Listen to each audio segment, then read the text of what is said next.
Atos capítulo 11. Nós começamos na semana passada uma palavra falando sobre religião e cegueira e espírito existencial, falando a partir desse texto como que a religião ela mexe com a forma como o que foi acometido por ela enxerga a vida, enxerga o outro, enxerga a si mesmo, enxerga a Deus. Nós vimos o quanto a religião pode fazer mal sem que a gente perceba, né? A religiosidade ou a religião ela pode ser pior do que o pecado. Também é pecado em si, mas como nós já falamos aqui, aquele que está em pecado, ele sabe que está em pecado. Você encontra aí com crentes que estão afastadão da vocação, longe do altar, longe da vontade de Deus. E aí você é parado por ele no caminho, pastor, ora por mim, eu estou afastado, eu preciso voltar, estou em pecado. O camarada que está em pecado sabe que está em pecado. O religioso, o que está em pecado, sabe que precisa se libertar. O religioso nem sabe que está em cadeia. Ele é religioso e acredita que é o bambambam de Deus. E não percebe que a religião é uma cadeia tão perigosa ou pior do que o pecado revelado. Porque o pecador sabe que precisa se libertar, o religioso não sabe nem que está em cadeia. Então a religião faz um dano pior e libertar-se dela é bem pior. Esse texto de Atos capítulo 11, de 1 a 18, nós explicamos na semana passada, é aquele texto que retrata a ida de Pedro à casa de Cornélio, um gentio da corte italiana, gentio com quem judeus não se relacionavam. Mas antes de ir na casa de Cornélio pregar o evangelho, diz o texto, não vou ler o texto todo, Pedro teve uma visão, um lençol que descia com tudo que era carne que pela lei de Moisés era imunda. Era imundo. Então lá naquele lençol tinha carré frito, tinha lombinho de porco, rabo de porco, toicinho. Essa desgraça toda que era imunda para Moisés. Que bom que a lei não vigora mais, né, irmão? Feijoadinha vai bem, não vai, Maurício? Maurício Ratão, hoje, mandou ver hoje na feijoada, né? Então, graças a Deus que Moisés passou. E aí, quando aquela visão do lençol com a carne imunda desce a Pedro e o varão que aparecia com o lençol disse, Pedro, mata e come. Pedro reage na hora.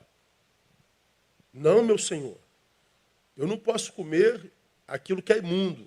E o varão que é Jesus diz, não chame de imundo aquilo que eu santifiquei. Então, para a lei de Moisés é imundo, para mim não mais. O fim da lei é Cristo. Pedro entende que é uma visão de Jesus Cristo, e quando a visão acaba, batem na porta dele. Um emissário da parte do gentio Cornélio, e Pedro então entende que tem que ir na casa do Cornélio, ele vai na casa de Cornélio. O Espírito Santo desce, tal qual desceu alguns dias atrás, no dia de Pentecostes, e Pedro então descobre que o que Deus tem para a terra não tem só para uma nação, não tem só para iguais, não tem só para gente que joga com a mesma camisa que a gente, não tem só para gente da nossa nacionalidade, não tem só para gente que pensa como a gente. Ele entende então que a graça de Deus é graça para todo mundo. E Pedro, depois que tem essa experiência, ele fica encantado, porque lemos na semana passada que Deus fez com os gentios o mesmo que fez com os judeus no dia de Pentecostes. Qual foi o resultado disso? Ele teve que ir perante a igreja, justificar-se, porque ele tinha ido na casa de gentios pregar o evangelho. Ora, ouviram os apóstolos e irmãos que estavam na Judéia que também os gentios haviam recebido a palavra de Deus. Quando Pedro subiu a Jerusalém, disputavam com ele os que eram da circuncisão, dizendo, entrastes em casa de homens incircuncisos e comeste com eles. É uma acusação. Pedro, é verdade o que nós ouvimos falar, que você como judeu entrou na casa de gentio, que você como flamenguista entrou na casa de vascaíno ou vice-versa, que você como bolsominion entrou na casa de um petista ou vice-versa. É isso que eu estou ouvindo? Você que é negro entrou na casa de um branquelo ou vice-versa. É isso mesmo que eu estou ouvindo? Você se misturou com essa gente, Pedro. E Pedro, então, diz o texto, tem que se justificar. Pedro começou a explicar a gente, eu entrei, mas o Senhor me apareceu numa visão dizendo que eu tinha que ir, porque aquela gente que a gente chamava de imunda, nele é santificada. Então a nossa visão sobre eles é equivocada. Aí, depois que Pedro conta o que aconteceu, parece que as escamas caem dos olhos dos religiosos judeus. E aí, lá no versículo 18, 17 diz, portanto, se Deus... 16, lembrei-me então da palavra do Senhor, como disse João, na verdade batizou com água, vós sereis batizados do Espírito Santo. Portanto, se Deus lhes deu o mesmo dom que dera também a nós, ao crermos no Senhor Jesus Cristo, quem era eu para que pudesse resistir a Deus? Aí o 18 diz, ouvindo eles estas coisas, apaziguaram-se e glorificaram a Deus, dizendo, assim, pois, Deus concedeu também aos gentios o arrependimento para a vida. Aí nós falamos na semana passada, como já havíamos aprendido aqui, que tudo na nossa vida depende de visão. A forma como a gente enxerga. Os judeus enxergavam os gentios como gente imunda. Gente inadentrável no céu. Gente indigna de nós. Gente indigna da graça, da bondade de Deus. Mas de onde que eles tiraram isso? Da religião judaica. Eles tiraram isso da lei que já havia passado. Então, tudo na vida tem a ver com o nosso olhar. Nós lemos Mateus capítulo 6, 22 e 23, que diz, a candeia do corpo são os olhos, de sorte que se os teus olhos forem bons, todo o teu corpo terá luz, mas se os teus olhos forem maus, o teu corpo será tenebroso. Portanto, se a luz que há em ti, portanto a luz que em ti há são trevas, quão grandes são tais trevas? Porque elas são trevas só em você. Então, a minha vida é como é, por causa da forma como eu a enxergo. A tua vida está como está, por causa da forma como você a enxerga. E sabemos que todos nós podemos olhar para a mesma coisa e ver coisas completamente diferentes. Citei essa polarização com a qual a gente vive desde 2018, desde as eleições. Tem gente que olha para o cara da esquerda e diz, é bandido. O outro diz, é um anjo Gabriel. Há quem olha para o da direita e diz, é o Messias. O outro diz, não, é um bandido. Ora, por que visões tão distintas a respeito do mesmo tema? Porque cada um enxerga com o seu próprio olho. E não interessa se ele é bandido ou é anjo, eu o tratarei como eu o enxergo. Ele é a proporção dos meus olhos. Por isso que para mim é anjo e para ele é um demônio. Então não tem a ver com o objeto analisado, tem a ver com os olhos do analista. Então, tantos de nós têm a vida que não presta e que da qual não tem prazer nem sabor, e diz, o problema é o fulano, é o Beltrano, é Deus. Não é não. É a forma como você enxerga todos eles. E mais, não só dizemos que o culpado é ele, e porque achamos que isso é verdade, nós queremos mudá-lo, nós queremos que ele mude. Como nós não temos poder de mudar a vida de ninguém, só a nossa, a gente continua exatamente onde a gente está. Numa vida não curtida, numa vida que não vale a pena. E como já falei aqui, quem não reconhece os seus erros, transforma-se em caçador de culpados. E o desgraça do caçador de culpados é que ele vai achá-los a vida inteira. E achar culpados não resolve a desgraça na qual a gente se mete quando a nossa visão está doente. E esse texto de Atos nos mostra o quanto a religião tem o poder para nos impedir de enxergar, muitas vezes, o óbvio. Porque ali está óbvio.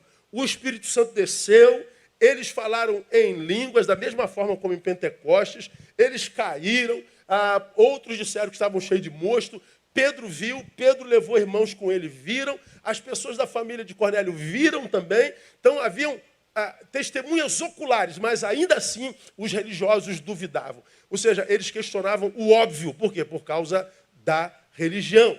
Ou seja, quanto a religião pode ser limitadora de possibilidades, quanto ela pode ser castradora de humanidade. Quanta gente que se enfurna na religiosidade deixa de ser humano. Não pode mais isso, não pode mais aquilo, não pode mais não sei o quê, não pode mais não sei o que lá. Eu me lembro, eu estava num congresso de casais de uma igreja lá da Bahia, e o congresso foi Sergipe. Sei lá, era assim, a igreja do interior da Bahia, o congresso foi em Sergipe, eu acho. Aí, numa das minhas palestras, eu falei sobre sexualidade. Rapaz, no final da palestra, veio uma irmã assim, como uma endemoniada, né? Aí que eu falei, o que pode no sexo de um casal? É tudo que o casal acredita que pode. Quem vai dizer o que pode e o que não pode? Não é? Aí ela falou, só fala um negócio desse, meu marido vai querer fazer de tudo que é jeito. Eu falei, não. A senhora diz que não pode. Não, mas tem coisas que eu quero, mas eu acho que não pode. E quem diz que não pode? A Bíblia, mas aonde que na Bíblia está dizendo que não pode fazer isso ou aquilo? Não farei sexo tal. Tem isso na Bíblia? 11º mandamento? Não tem não, pode o que você pode. Ela estava escandalizada. Aí eu falei, minha irmã, cai dentro, irmão do seu marido. Se ele está querendo a senhora, pelo amor de Deus, doe-se com gratidão, irmã, e canta um hino.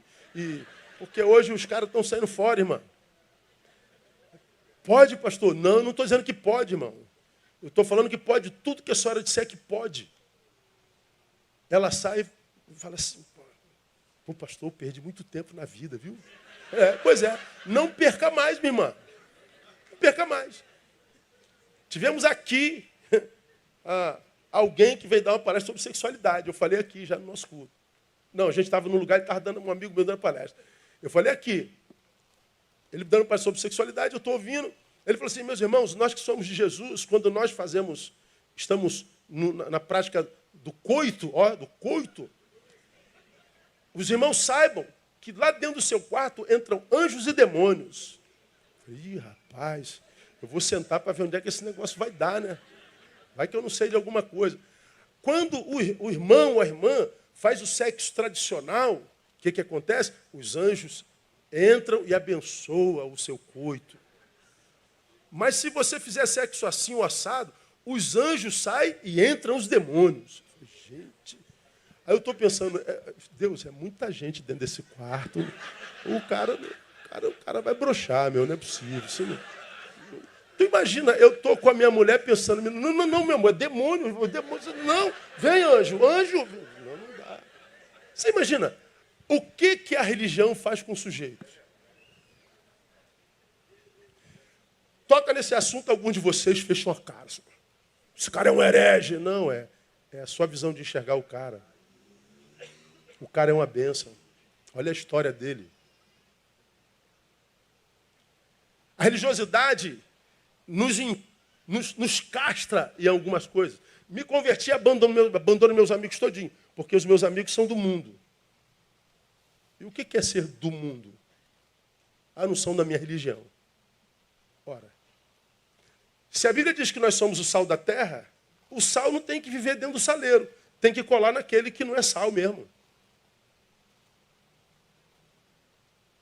Aí a gente se converte, cai dentro do saleiro, que é o templo, dentro da religiosidade. Perde amigos, amigas, não pratica mais esporte, vira um ermitão em nome de Jesus, mas de um Jesus que não mandou nada disso. O que acontece? Se converteu jovem, castra a sua juventude. Quando bate nos 30, 35 anos, teu corpo está pulsando. Uma saudade de você enorme. Porque jogou tua juventude fora em sacrifício ao nada. Aí você vê uma geração de 40, 50 anos achando que ainda é garotão. Achando que pode tudo. O cara quer saber se ainda consegue ganhar uma garotinha de 25 anos. A mulher vai encortando as coisas, a camisa vai subindo, mesmo que a barriga cai em cima do cinto. E se passa um passa-fome e diz fio, pronto. Aí que ela diz, eu estou arrebentando a boca do balão. Aí você vai encurtando tudo, vai diminuindo o biquíni, vai publicando o teu corpo, você vai fazendo cirurgia de tudo, porque agora é o corpo que está envelhecendo. A gente vai, sem saber, se ridicularizando. Quem é que vive isso? Quem castrou juventude. Porque há um tempo na juventude que o cara fala, isso é coisa de jovem, pastor, deixa eu falar, isso é coisa de moleque, pastor. Pois é. Quando o moleque é moleque no tempo de moleque, o moleque é lindo. Quando o moleque é moleque no tempo adulta, o moleque é ridículo. Então a religião é uma castradora. Nesse texto nós vemos crentes, irmãos, questionando uma ação genuína do Espírito Santo. Aí falamos, quais são os males mais comuns, ao meu ver, produzidos pela religião na vida daqueles que, a despeito de serem sinceros, praticam religião sem sabedoria e reflexão? Quais são os sintomas do religioso sincero, mas não reflexivo e sem sabedoria? E olha que é uma palavra na Bíblia, que citei quarta-feira passada, que fala literalmente sobre isso, que está em Romanos 10, 2. Olha o que Romanos de Paulo fala sobre a igreja de Roma, que era talvez uma das igrejas mais maduras do Novo Testamento.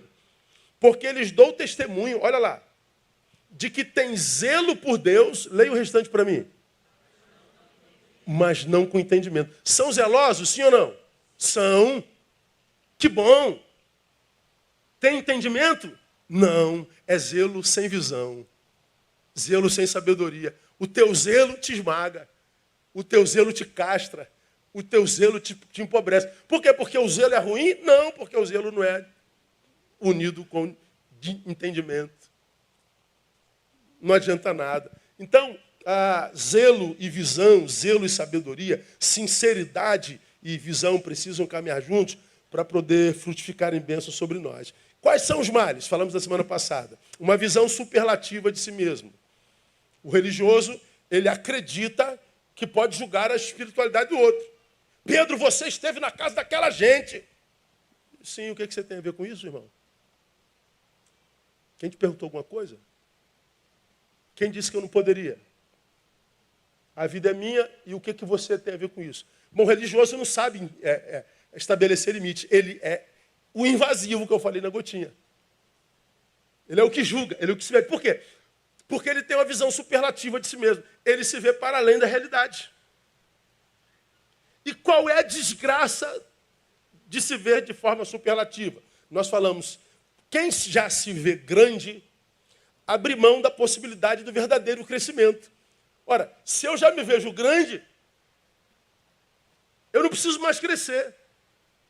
Como essa minha grandeza é uma visão equivocada de mim mesmo, o que acontece? Eu estou impedindo o meu próprio crescimento.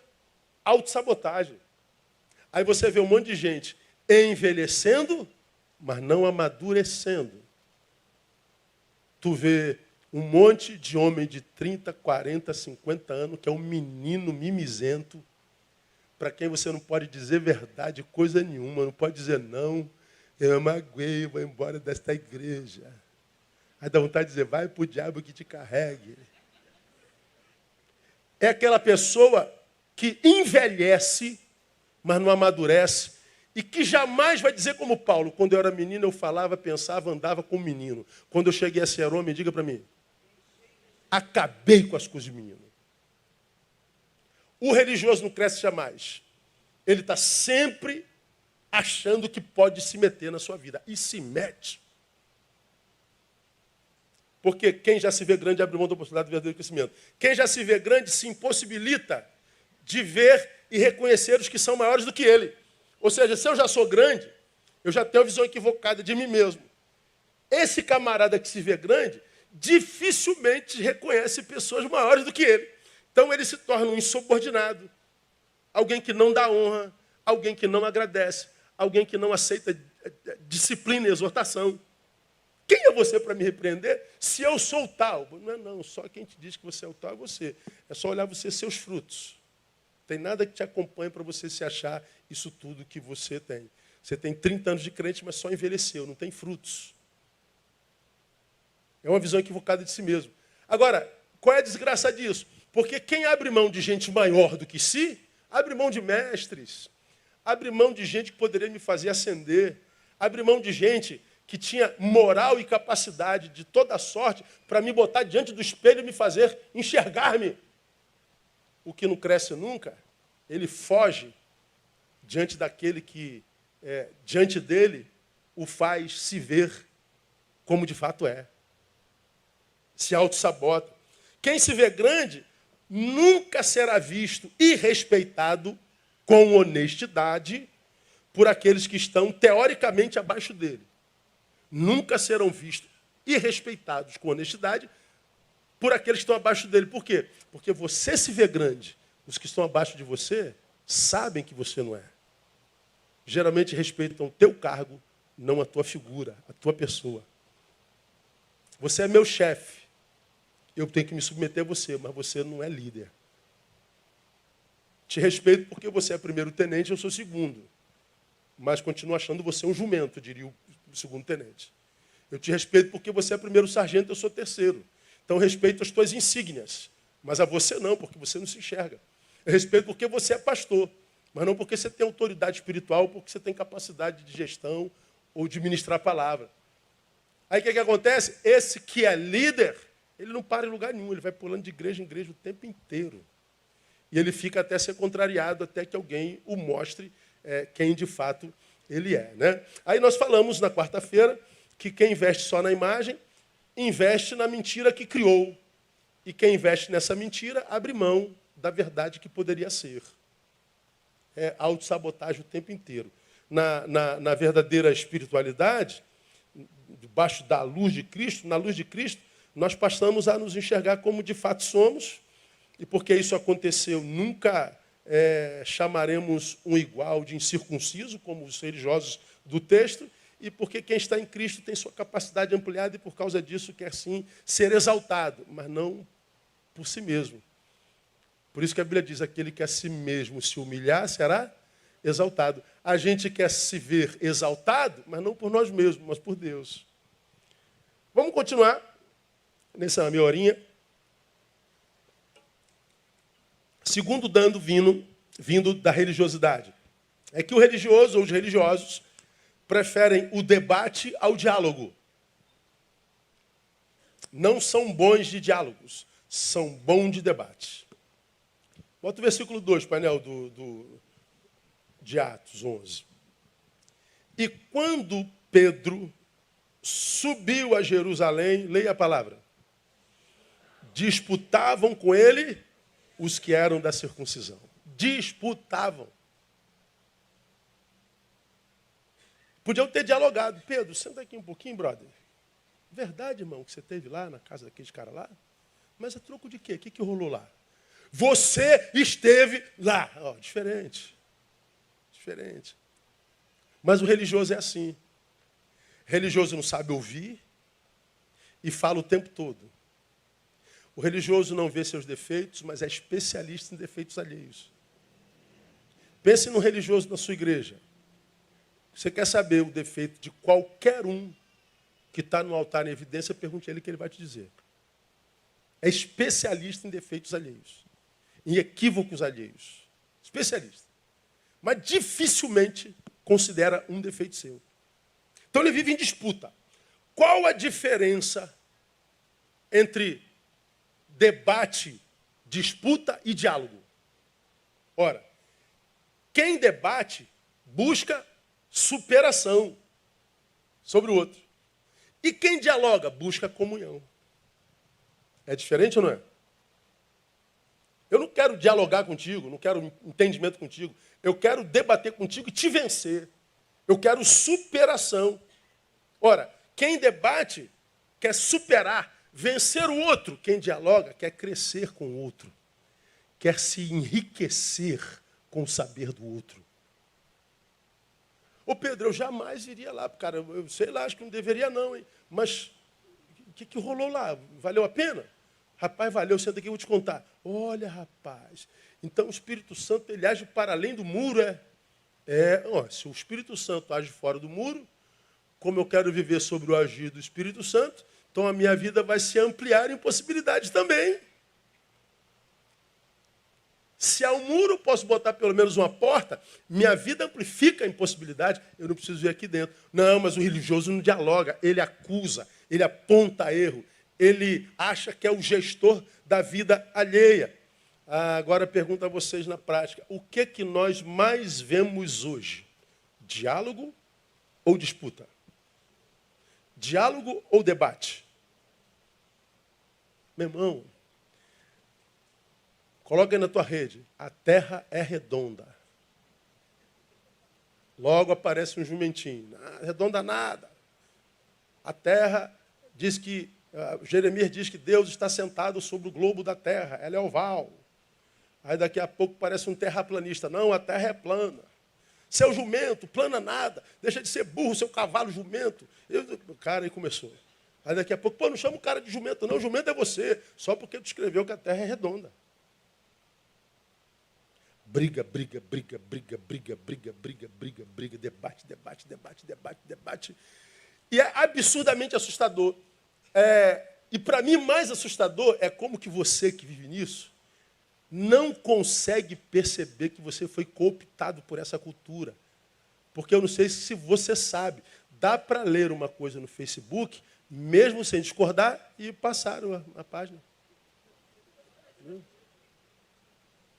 Ih, que cavalice, meu Deus. Próximo. O jumento, meu Deus do céu. Dá para não escrever nada. Dá para simplesmente passar. Mas por que será que você tem que... Você nunca parou para pensar nisso, cara?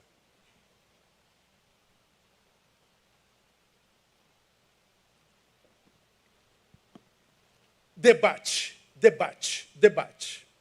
Bom, disputavam com ele. Disputar. Se havia uma disputa, pensem, cérebro, nós já celebramos, vamos celebrar.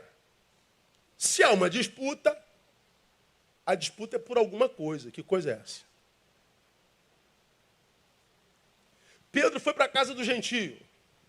Eu fui porque eu acho que eu poderia vir. Eles achavam que não podia vir. Quem tem razão? O que acha que ele pode ir ou o que acha que ele não pode ir? A disputa é por razão. O que vive em disputa quer ter razão. Sempre razão. De onde vem essa necessidade mórbida, contemporânea, de ter razão? De onde vem essa necessidade mórbida de ter que dar palpite? De onde vem essa necessidade mórbida de dar opinião sobre tudo? De onde vem isso? Eu digo para vocês. Primeiro, vem da necessidade de autoafirmação.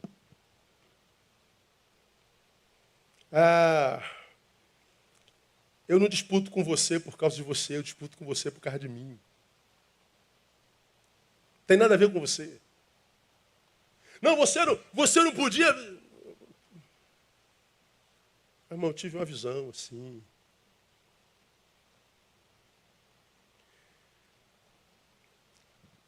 Por que vem da necessidade de autoafirmação? O que é autoafirmação, irmão? Por que se precisa de autoafirmação? Porque a autoafirmação tem a ver com a dúvida a respeito da imagem que criou para si mesmo. Eu crio uma imagem e essa imagem é uma criação minha, ela não é real. Eu a abraço como verdade inalienável. E vira minha verdade. Só que lá no fundo você entra em guerra consigo mesmo. Há um eu dentro de você que diz, isso é farsa. Não, mas não é não. Você tem uma divisão existencial. Você tem uma guerra existencial dentro de você. Você vende no Facebook que você é uma pessoa muito bem realizada. Nada, quando chega em casa está morrendo de depressão. Solidão está te matando. Mas você vende aquela imagem de que é resolvida, resolvido. Aí tem um like. Você é o cara. Linda, gostosa. Santo de Deus. Cara, a imagem que você produziu deu certo, massageou o ego. Você abraça aquilo porque aquilo te traz bônus. Só que lá no fundo tem o teu verdadeiro eu que diz não é verdade. Ora, para você provar para si que é verdade, você tem que se autoafirmar naquilo, na imagem que você criou para você. Vai vendo. Lembra o que eu disse na última quarta-feira, fiz revisão agora? O religioso tem uma visão superlativa de si mesmo. Portanto, ele já se vê grande, para além da possibilidade do verdadeiro crescimento. Então, como ele se vê grande, ele criou essa imagem, seja lá de onde ele tenha criado, ele tem que afirmar essa imagem aos olhos alheios. Como eu faço? Vamos imaginar que ele vendeu a imagem de que ele é um camarada muito sábio. Bom, ele vai discutir contigo qualquer assunto, porque vencendo você, ele prova para si que é sábio. Diminuindo você, ele prova para si que ele é grande. De modo que vai ouvindo, porque vai fazer pensar, viu, irmão? Quando aquele que precisa se afirmar dá a sua opinião, ou seja, quando a opinião é dada, o que opinou se sente valorizado, mesmo que não tenha nada a ver com a coisa sobre a qual opinou e que a sua opinião não tenha sido solicitada. Mas eu dei minha opinião. Está lá. E toda vez que você dá a sua opinião, você acha que a sua opinião é a mais profunda, ou seja, sem a qual aquele debate não podia passar. A minha visão é uma nova, é indispensável. Mas, se a competência em oferecer a opinião que não foi pedida, se a competência em oferecer a opinião não for praticada, como ele acreditará que ele é tudo aquilo que imagina mesmo? Quando eu opino sobre você, eu alimento a imagem que eu criei para mim.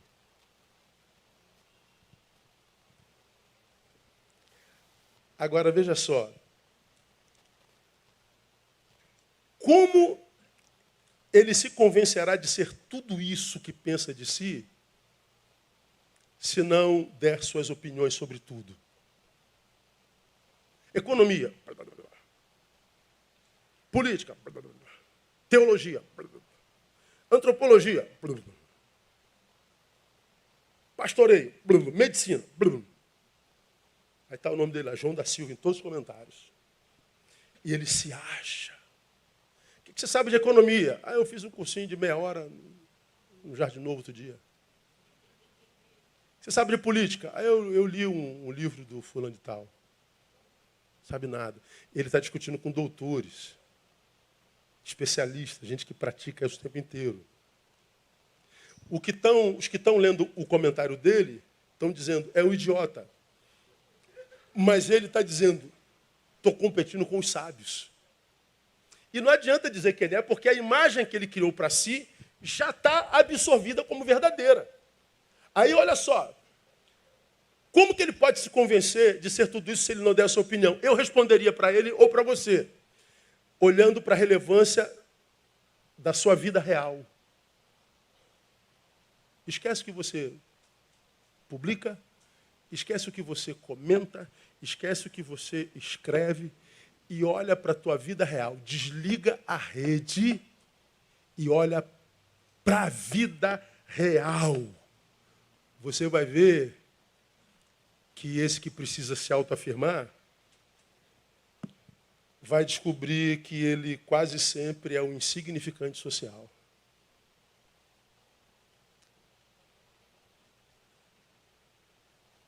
Você esteve na casa. Sim. Por que você está se metendo? Deus falou comigo. E por que você está... Por que eu tenho que me justificar diante de você? Porque quando eu me meto na sua vida, eu reafirmo a imagem que eu construí para mim de que eu tenho autoridade para isso. Hoje tem as redes. Desligue a rede e faça uma análise de si, da tua vida real. Que 99% das pessoas dessa geração vai desconstruir a visão que tem de si na hora.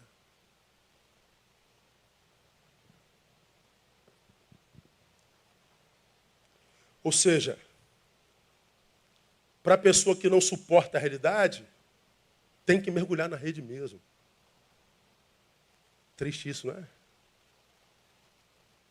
Minha realidade é insignificante. Vou passar para cá.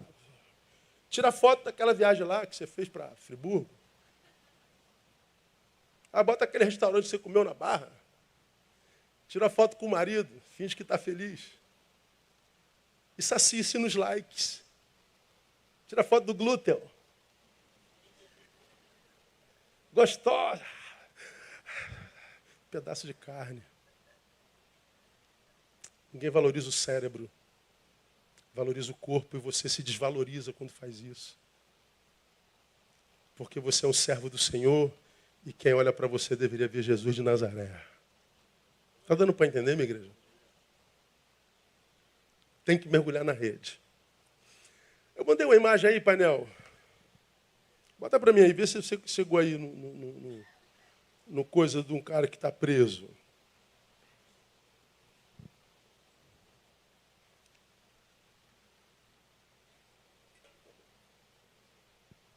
Então, por que que a religião faz mal? Os religiosos preferem debate ao diálogo. Aí, pense bem, a rede é onde eu alimento a minha mentira. Olha essa imagem eu achei, não sei aonde. É um sujeito que está dentro de uma prisão, olhando a vida pela luneta, o telescópio, não sei o nome disso, do Facebook. Agora do Instagram, né? A realidade dele é prisão. Se ele viajar para dentro, o que se encontra é angústia, vazio, frustração, farsa. Então a gente viaja para fora, porque lá fora a gente alcança aplauso. Agora eu diria a você, eu preferiria mergulhar na desgraça da minha vida. Porque só mergulhando nessa desgraça real, mergulhando nessa realidade, eu posso mudar a realidade. Não se muda a realidade fugindo dela, só mergulhando nela. Eu preferiria andar nas fezes da minha realidade do que fugir dela a vida inteira só para ter um aplauso de gente que não me conhece. De ter na inveja do estranho o equilíbrio da minha própria existência. Porque nas redes, quanto mais você me inveja, mais eu me acho. Quanto mais você me aplaude, mais alimenta a minha farsa. Quanto mais você fala, mais doente eu fico. Mais eu fujo da minha realidade. É isso aí, essa é a realidade lá. Agora pensem comigo, diante disso que eu estou mostrando para vocês, você acha que quem criou essa rede não pensava nisso quando a criou? Ou seja, nós vamos criar uma rede, que eu não acredito que uma pessoa sozinha tem forças espirituais para mim através disso. Existe um tal de um Deus desse século aí, que diz a palavra, lhes cegou o entendimento, e porque lhes cegou o entendimento, pode criar estruturas que me escravizam, sem que eu saiba que escravizado estou. Por quê? Porque me fez construir uma fantasia da qual eu estou preso. Então eu não acredito que rede seja um negócio assim, que caiu de paraquedas. Será que não havia a intenção? Acho que eu mandei essa frase para aí, não sei se deu para escrever, deu? Se não deu, não tem problema. Será que não havia, será que não havia a intenção de possibilitar viver uma mentira completamente distinta da realidade, a ponto de fazer com que até aquele que mente acredite em sua mentira? Lê essa frase direitinho.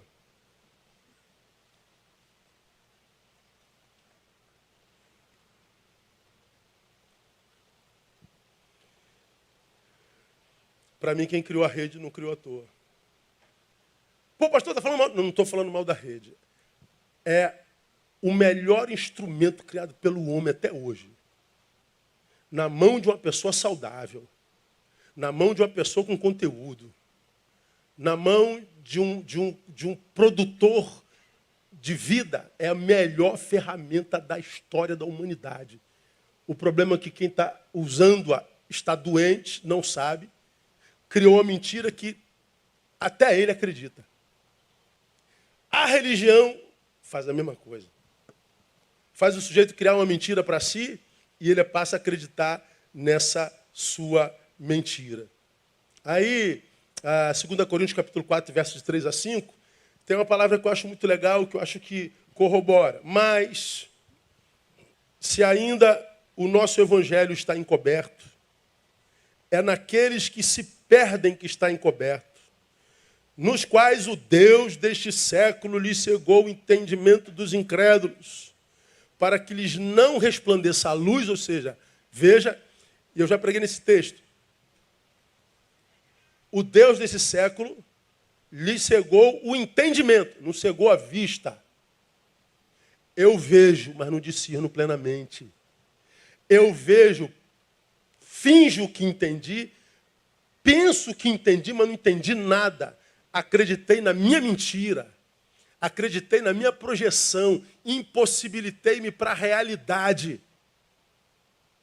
Sou uma farsa que nem mesmo eu acredito ser uma farsa.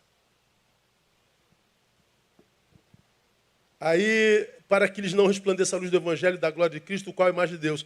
Aí no 5 diz assim, pois não nos pregamos a nós mesmos. Olha isso, irmão. Ele diz, o Deus desse século cega, para que a luz de Deus não resplandeça. Como ele não se compara com quem está cegado pelo Deus desse século, ele diz, nós que estamos debaixo da luz de Cristo, não nos pregamos a nós mesmos. A gente não promove uma imagem nossa. A gente não produz uma mentira que daqui a pouco passa a ser a nossa verdade. A gente vive a verdade de Deus em Cristo Jesus, nosso Senhor. É tremendo a palavra de Deus, irmão, assim, para quem quer entendê-la, né? Então, qual é o segundo dano promovido pela religiosidade? É que preferem o debate ao diálogo. E por que eu preciso vencer você? Porque eu me autoafirmo. Eu preciso vencer você para acreditar que eu sou tudo isso que eu construí sobre mim, que lá no fundo eu sei que é uma farsa. E o que eu digo sempre, desliga a rede e veja a sua vida pessoal. A real, aqui não dá para publicar. Veja se você é isso tudo mesmo. E qual é o problema de não ser, pastor? Nada, é uma bênção, se você se enxerga como de fato é. Portanto, se você se enxerga pequeno, está pronto para crescer. Se enxerga doente, está pronto para ser curado pelo Senhor. Se enxerga inútil, está pronto para ser usado pelo Pai. Mas enquanto a gente acredita na mentira que a gente produziu, vai continuar sendo essa farsa aos olhos alheios. Aí, como eu preguei na quarta-feira passada, eu construí uma mentira hoje. Então, portanto, é uma mentira que eu conto. Eu faço a manutenção da mentira que eu contei, aí eu me transformo na mentira que eu contei. No início eu sou mentiroso, depois eu sou uma mentira. Portanto, eu me vejo para além do que eu sou, soneguei a mim mesmo o crescimento. De lá até aqui, eu soneguei crescimento porque eu vivi uma mentira. Se eu vivo a verdade, esse tempo de lá até aqui me teria feito chegar aqui uma verdade grande, de fato, de verdade. Então, vamos ouvir Spurgeon, né? Já falei sobre ele aqui. Ele diz, meus irmãos, quando alguém fala mal de você, se aborreça não, você é pior do que o que ele pensa. É verdade.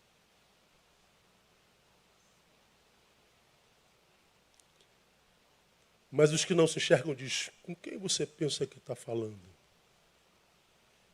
Eu diria, com alguém que não se enxerga. Porque alguém que se enxerga vai falar como Isaías, ai de mim. Um homem de lábios impuros que habita no meio de um povo de impuros lábios. Já preguei sobre isso aqui. Isaías grita, ai de mim, Deus. Porque eu estou diante de um Deus que me conhece e que está me vendo. Que eu tenho boca podre e habito no meio de uma geração de boca podre. Ou seja, eu que digo ser teu, devia limpar a boca dessa geração, permitir que essa geração sujasse a minha. Conheceste minha realidade, ai de mim. Quando você disser ai de mim, pronto, você está prontinho para crescer. E o bom disso, sabe o que é, irmão? É que viver assim é pecado, mas a Bíblia diz, onde abundou o pecado, diga para mim, superabundou a graça. Há esperança para mim e para você, no nome de Jesus. Vamos aplaudir a Ele? Desde que a gente assuma a verdade. Então planeja nessa noite responder a quem você prefere agradar, ao Deus que te conhece de verdade, Ou essa multidão que te segue que não faz ideia de quem você é? De quem você quer ter aplauso de verdade? De duas mãos, a de Deus, que nos aplaude por misericórdia, ou dessa gente que te aplaude pela tua mentira? Mas, quais são os danos promovidos pela religiosidade? Aliás, de onde vem essa necessidade mórbida de ter razão? Vem da necessidade de autoafirmação. Mas vem mais. Vem da dependência, olha só, da dependência da sensação produzida pela vitória. Por que eu estou em debate? Porque quando eu venço você, Ramon, eu tenho a sensação de vitória. Mas, é só sensação, viu? Não é vitória nenhuma, não. Eu tenho razão, Lenilson. Quebrou a cara. Não quebrou, não, Lenilson. Dou nada. Amanhã você vai levantar, vai para a aeronáutica, vai levar suas crianças para a escola, eu vou cumprir minha agenda. Não dou nada. Não dou nada. É só uma sensação. É uma massagenzinha no ego. É uma dosezinha de cocaína no ego. Estou me sentindo tão... Pô, brother, que é isso, irmão? É só a sensação. Só que essa sensação que você sente pela vitória, ela passa logo. Porque não foi vitória nenhuma. Superar o irmão. Você não ganha nada com isso. Nada. Só que a sensação de vitória, ela é viciante. Quem busca ter razão não ganha nada em possuí-la, a não ser a sensação de vitória sobre o seu semelhante, que pensa diferente. Que vitória é essa? Que eu fiz com que Lenilson e o Ramon entendessem que como eu pensava era melhor. Bobagem. Isso é um engodo, essa é uma sensação tosca, isso é pequeno. Na verdade, isso é até baixo. Não, você não pode entrar nessa casa aí. Por que não? Eu entrei. Não, eu vou te provar porque você não podia. É verdade, não podia não, mas está feito, né? Quem ganhou o quê? Por que eu tenho que vencer meu irmão? Por que eu tenho que estar em disputa contigo? Por que eu tenho que discutir contigo? Por que eu tenho que estar em competição? Por que isso? Autoafirmação. Irmão, minha igreja amada, na verdadeira espiritualidade, não se busca a vitória sobre um semelhante. O que se busca é a ascensão dele. O que se busca é ajudá-lo a resgatar a sua melhor versão através do serviço. Quando a Bíblia diz que nós somos o sal, vocês são doutores nisso. A função do sal é transformar a carne na melhor carne que a carne pode ser. Vocês são doutores nisso. Você vai comer a sua picanha naquele churrasco maravilhoso. É a picanha que alimenta. Mas tira o sal, você não consegue comer a picanha. Prefere pão com alho. Se bota sal demais na picanha, você cospe fora, porque não dá para comer a carne, que é o que alimenta. Agora, se bota sal ao ponto, você come a picanha e diz, louvado seja o Senhor por essa carne. Que carne maravilhosa. Por que a carne está maravilhosa? Porque o sal está agindo no ponto. E o sal não recebe glória nenhuma. Porque a função do sal é transformar a carne na melhor carne que a carne pode ser. A função do cristão é transformar a raça humana na melhor raça humana que a raça pode ser. Quando eu colo com uma pessoa, essa pessoa, depois de mim, tem que melhorar.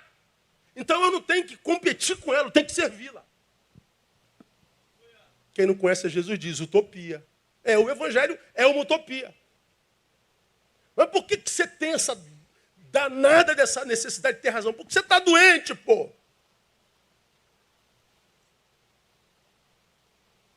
A vida encontra sentido no serviço. Você já me ouviu falar aqui 1000 vezes, a nossa vida só encontra sentido quando a gente ajuda a dar sentido à vida de alguém. Se você não dá sentido à vida de alguém, a sua vida não tem sentido. Quem vive para si perdeu o direito de viver. Porque você não tem em si o suficiente para se sentir plena. Porque isso é uma questão genética, edêmica. Lá no Éden, disse Deus, não é bom só. Porque vamos importar que sozinho eu me torno um professor. Mas eu não tenho ninguém para dar aula. Para que me serve a minha profissão? Eu, como professor, encontro sentido no meu aluno. Como pastor na minha ovelha, como médico no meu paciente, como motorista no meu passageiro. A minha vida só encontra sentido no serviço. não se busca diminuí-lo, busca se empoderá-lo com aquilo que Deus nos empoderou, a sua graça e o seu amor. Vem de Gálatas 6:2. Olha aí, ó. Lê comigo. Levai.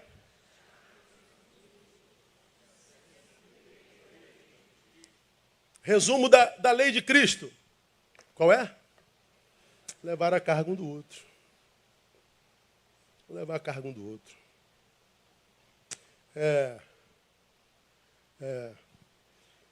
Tu pega aqui o capacete do brother aqui, ó. O celular, tá anotando sermão, irmão? É sermão ou tá mandando... Deixa eu ver o que você está anotando. Não, está anotando sermão. Imagina se fosse besteira, irmão. Tava lascado. Aí, careca, tô aqui, ó, ralando na vida. Pô, você é um cristão. O que você vai fazer, brother? Tô morrendo aqui, ó. O que você vai fazer? Pô, deixa eu te ajudar aí, pastor. Ó, o que esse cara fez, literalmente? Tornou a minha vida mais leve. Tornou a minha carga mais leve. Qual é a religião? Não sei. Eu só sei que ele cumpriu a lei de Cristo. Ou não é isso que a Bíblia está dizendo? Se você torna a vida do outro mais leve, cumpriu a lei de Cristo. Qual é a lei de Jesus? Não, a de Moisés é outra. É a de Moisés que o religioso gosta. O cristão gosta da lei de Cristo. Eu torno a vida dele mais fácil, mais leve. Mas a maioria dos cristãos que a gente conhece é um fardo, irmão. É uma mala. Pensa em gente chata que é crente, irmão. Nem crente gosta de crente. Fala a verdade, irmão. Obrigado, Varão. Devolve lá o capacete do cara. É isso aí. O religioso, ele não facilita a vida do outro. Ele está procurando alguma coisa na tua vida para te apontar teu erro. Tua saia, tua calça, teu cabelo, teu brinco, de não sei o quê, a falta da tua gravata, e que não sei o quê. E olha, e quem procura defeito na gente, fala a verdade, irmão, acha. Ah, mas acha. Ele só não acha defeito em si. Aí você, pastor, mas eu não posso aceitar o pecado na igreja. Qual? Do outro, né? Porque o teu ainda não foi revelado. Como eu falei domingo, por que o dele foi revelado? Porque o cara não sabe pecar, é santo. Peca errado. Já você, religioso, peca certo. Ninguém te pega, né, irmão? Ninguém sabe o tarado que você é por dentro. Tu vive em pornografia, desejando a mulher dos outros, julgando todo mundo. O que teu filho pensa de você? Tua esposa no íntimo pensa de você? O que sente por você seus empregados? Ou seu patrão? O que é você quando bota a cabeça no travesseiro no fim da noite? E está você com teus pensamentos? É por isso aí que você vai ser julgado. Então, o religioso, você deveria respeitar a inteligência de Deus e nos permitir com a nossa burrice. Ou seja, viver a espiritualidade do reino, para além da religião, é simplesmente se tornar um facilitador na vida do outro. Da vida do outro. Eu não posso ajudar não, pastor. Então, ok, só não atrapalha, não se mete. Desculpa aí, irmão, não vai dar. Isso aí não dá para mim. Está tudo certo. Está tudo certo. Agora, isso não vai dar certo, não. Olha aí. Porque, irmão, você não está ajudando, não? Então cala a boca. Não, porque cala a boca, irmão. O religioso não consegue. Ora, se a gente lida com religião, a gente tem que adestrar a nossa escuta. Ouvir a quem fala com graça e anular a escuta de quem fala com legalismo. É assim que você passa pela igreja sem adoecer. Um exemplozinho para a gente terminar, o terceiro tópico, semana que vem. Nós cristãos, exemplo prático, acreditamos que Jesus é o único caminho para Deus. E é. Respondeu-lhe Jesus, eu sou o caminho, eu sou a verdade, eu sou o quê? A vida. Ninguém vem ao Pai senão por mim. Porque ele disse nesse mesmo texto que ele e o Pai são um. Eu sou o caminho. Então nós acreditamos que não existe caminho para chegar a Deus. Só por ele. Acreditamos que se houvesse outro caminho para chegar a Deus, Deus não deixaria que ele passasse pelo martírio que passou e morresse do jeito que morreu. Se Deus deixasse seu filho morrer como morreu, tendo um outro caminho para chegar a ele, para mim esse Deus não era Deus, era diabo. Tem outro jeito de chegar ao Senhor? Tem. Então por que seu filho morreu desse jeito, meu Deus do céu? Você está maluco? Não, filho, não tem outro caminho, não. Qualquer lugar do mundo, qualquer religião, qualquer filosofia, qualquer fialogia do mundo estão atrás da verdade. O que é a verdade? Aonde encontrar a verdade? Verdade, a filosofia diz isso, a antropologia diz aquilo, a sociologia diz isso, a psicologia diz aquilo, a verdade. Aí vem Jesus e fala assim, eu sou a verdade. Qual o caminho para chegar a Deus? É a caridade, é o sacrifício do corpo. Jesus diz, eu sou o caminho. O que é a vida? Quem pode discernir o que é a vida? A vida é isso. Eu sou a vida. Você vê, o cara diz, eu sou o caminho. Ou ele é um louco, retardado, megalomaníaco, ou ele diz a verdade. Nós acreditamos que ele seja a verdade, amém ou não? Pois bem, por causa disso, precisamos sair por aí dizendo que todos vão para o inferno se rejeitá-lo? Olha, varão, recebe Jesus agora, tu vai para o inferno. Tu vai queimar no mármore do inferno. Choro e ranger de dente, miserável. Eu quero atraí-lo a Deus pelo medo. Não, eu falo do amor de Jesus para ele. Ó, cara, Deus amou o mundo de tal maneira que deu seu filho para que todo aquele... A história da salvação é essa aqui. Nós acreditamos que Jesus é o único caminho por causa do que diz a palavra, por causa do que diz a história. Não, pastor, tal, vai para o inferno, miserável. Não, já está dito. Simplesmente ama e prega com amor. Mas o que o religioso faz disso? Basta que digamos que Jesus é o caminho. Porque quando a gente diz que Jesus é o caminho, nós estamos dizendo também que ele é a expressão do amor do Pai que quer que todos se salvem. Mas a gente se mete no culto das outras religiões. A gente quebra os centros de macumba. A gente percebe que quem anda de branco, de turbante, a gente tem que espezinhar a vida do camarada, porque isso é coisa do capeta. Você é de quem? Sou de Jesus. Ame. Ame. Jesus só chutou o pau da barraca quando aqueles que se diziam dele fizeram feira no templo. Mas fizeram feira em casa. Jesus não foi na casa do outro xingar ninguém, quebrar ninguém, ofender ninguém, impedir de adorar Afrodite, Diana.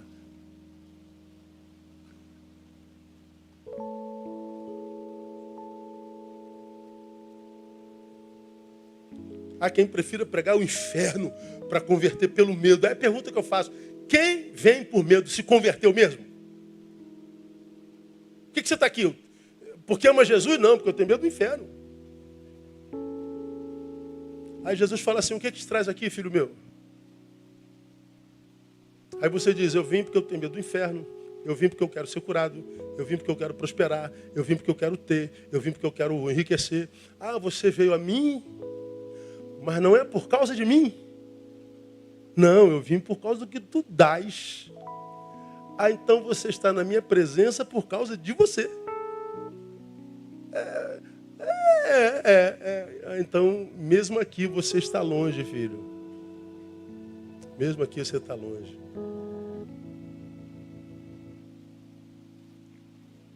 Simples assim. Os que só pregam juízo, dizem que pregar sobre amor e graça é pregar um evangelho Nutella. Ele fala de juízo, ele fala de fogo, ele fala não sei o quê. Não. Fazer isso é entender que o juízo deve ser pregado, claro, mas somente para quem já foi convencido pela graça e alcançado pelo amor de Cristo e não fizeram valer a pena tal privilégio. Eu não prego juízo para quem ainda não foi convencido pelo Espírito Santo. A esses eu amo, a esses eu acolho. Agora, os que disseram que receberam a graça e vivem como que se não entenderam isso, vivem vagabundamente, relaxadamente, a esses o juízo. Porque a Bíblia diz, maldito aquele que fizer a obra do Senhor relaxadamente. Não há maldição para quem não faz a obra do Senhor. Há maldição para quem faz a obra do Senhor relaxadamente. Então a palavra é para quem diz que já entendeu a graça e já discerniu o amor, mas vive como se não tivesse feito. Agora tu vai para a praça dizer que é todo mundo para o inferno, tu vai sair por aí quebrando o centro dos outros, vai sair perseguindo para quem não crê na tua religião, não tem nada a ver com Jesus. Esse texto, irmão, ele fala de um evangelho que acolhe quem está longe e discipula quem está perto. Exorta quem está perto. Clarifica para quem está perto. Termino. 1 Tessalonicenses 5,14 diz: exortamo-vos também, irmãos. Olha só, aqui, admoesteis os insubordinados. Então, há uma palavra para os insubordinados, lembrando que essa palavra é uma palavra do apóstolo, do pastor, para a igreja de Tessalônica. É uma palavra para crente. Então, admoeste os insubordinados. Aos desanimados, consolem. Consoleis os desanimados. E aos fracos, ampareis os fracos. Mas termina dizendo: sejais longânimos com todos. Então, quando você acredita que você só tem que dar lambada, lapada, apontar o juízo de Deus, o fogo do inferno, o mármore do diabo, não, isso está na boca de quem é religioso. Porque quem cumpre a lei de Cristo torna a vida do outro mais fácil. Porque se o sujeito não vem a Jesus, acreditamos nós, ele vai dar no inferno de qualquer jeito. Não precisa falar para ele que ele vai não, porque ele vai dar lá de qualquer jeito. Agora, o amor com o qual você o ama, esse amor pode quebrantar o coração dele. Você acredita que ele é do diabo, mas ele precisou de você, você foi lá e socorreu. E ele falou: mas eu sou dessa religião, tu é daquela. Meu parceiro, meu irmão de raça, tá tranquilo.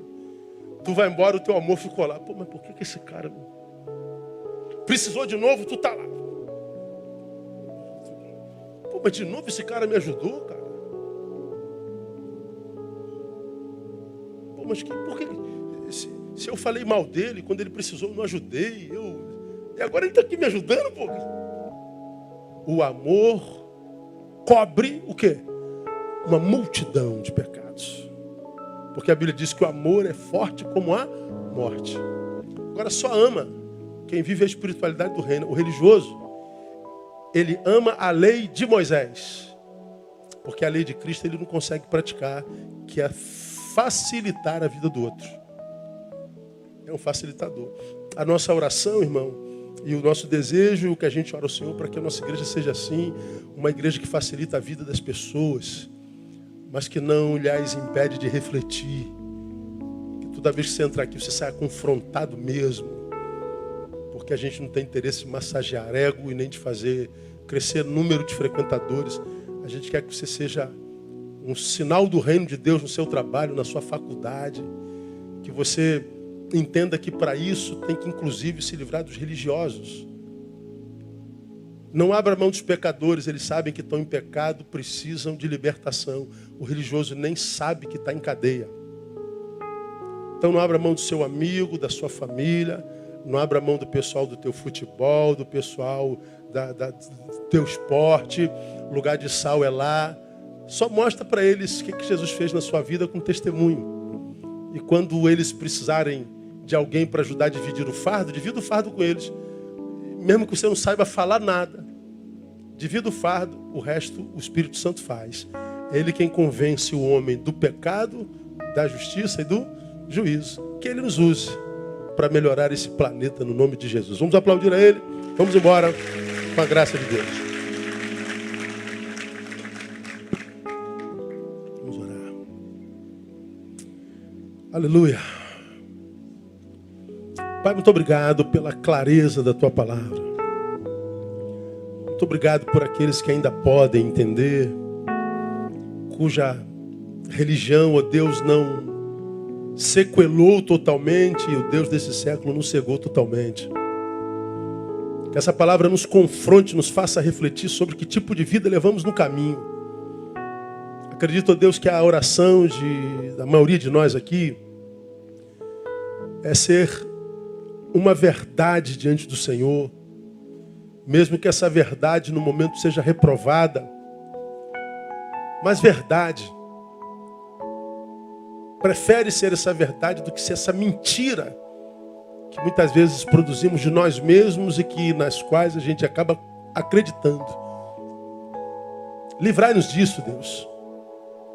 Respeito quem criou essa cilada, essa arapuca para essa geração que caiu tão facilmente nessa arapuca mentirosa, no mundo de Narciso, do louvor da própria imagem. Deus, nós queremos viver na nossa imperfeição, mas como imperfeitos que se enxergam e que por causa disso, ó Deus, se policiam e que desejem, ao serem vistos, que vejam em nós a sua glória e a sua presença.